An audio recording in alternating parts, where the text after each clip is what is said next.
Hiya! Tonight's story is called Ziggy and That Funny Old Rat. Ziggy got out of bed and ran out to find her friends. They were playing in the garden, waiting for her to wake up. But this morning, one was missing. Only 1, 2, 3 were under the old putakawa tree. Podge, a tubby half-blind piglet, was rolling in the grass. Freddie, a frog, was doing somersaults all over the place. And Jed, the neighbour's dog, was nipping Podge's nose playfully. "Is Kenny still asleep?" said Diggy. "I don't know," said Podge. "I haven't seen him," said Freddie. Kenny's usually here. Has anyone looked for him?" "Who cares?" said Jed. "That rat's a pest." Podge and Freddie knew Ziggy was worried, so they started to hunt for Kenny. "Jed, can you look too, please?" said Ziggy. "See if Kenny's around the trailer or under the barbecue." "Kenny, where are you?" They were upset that Kenny had never been missing before. Podge yelled, "He's here!" But it wasn't Kenny, it was an enormous mushroom. And then Jed thought he'd found Kenny, but this time it was an old gumboot. "Quick, here!" Ziggy called. "Over by the garden bag." "What can you hear?" said Podge. "Ooh, ow, ow, eek." The bag sounded like it was alive. "Spooky sounds like something had got him," whispered Freddie. The garden bag shook. "There's something pretty scary in that garden bag," said Jed. "I hope Kenny's okay."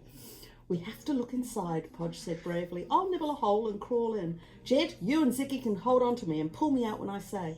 "Okay, Jed," and Ziggy said in unison. Freddie was worried, but he was just too small to help. Podge began to nibble a hole in the bag.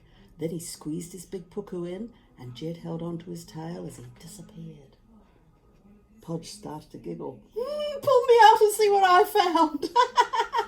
So Ziggy tugged Jed, and Jed tugged Podge, and Podge tugged Kenny, and Freddie cheered from the side, and pop!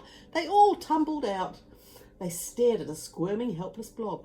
Kenny's head was stuck inside a pumpkin. "Oh, yeah!" Kenny moaned and snorted and sneezed. "Kenny, there's only one thing for this, and you're not going to like it," said Ziggy, and she picked Kenny up by his tail, and before anyone could say "funny old rat," she dropped him. Clonk, crunch, smash, bang, boing! "Kenny, what happened?" they all asked. Kenny's eyes were spinning in opposite directions. "I just love pumpkins so much, but I got stuck." And they washed Kenny down with the garden hose. "Kenny, you might be cold, grumpy, and have a headache," said Ziggy, "but now you're safe, you silly wee mouse." "Don't call me a silly wee mouse," said Kenny crossly. "I'm not a silly wee mouse. I'm a funny old rat." Ziggy's mum called from the back door. "Ziggy, breakfast time." "What an adventure," said Ziggy, cuddling her friends. "I'll see you tomorrow. But Kenny, I'm keeping an eye on you today. You're coming with me." Ziggy skipped past Jed, giving him a tickle behind the ear, and went inside for a bowl of porridge. Yum, yum, yum. Well, it's a bit funny to find a rat in a pumpkin. Night-night.